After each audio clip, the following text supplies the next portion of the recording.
I'm on a 2014 Hyundai Santa Fe, and today I'm going to show you how to jump start your vehicle. So once the hood's open, right here on the driver's side you should see your battery mounted right underneath this air intake. But this will be your positive terminal here, and then your negative here.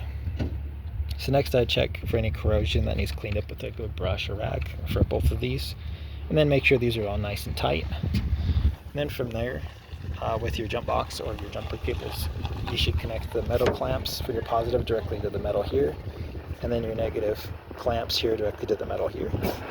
And if you're running it to another car, make sure you got your positive leading directly to the positive on the other car and your negative directly to the negative on the other car. Just because if you get them crossed by accident, even a few seconds of that can cause damage to your computer systems, fuses, things like that.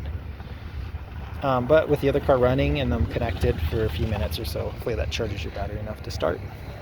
If you're still having issues with it and you need to replace this battery, fortunately it's pretty accessible right here on top. So you just might need to remove this little air intake and then disconnect all the things on the battery so you can pull the old battery out, stick the new battery in, and tighten everything up again, and you're good to go. But I hope that's helpful. Hope you have a wonderful day.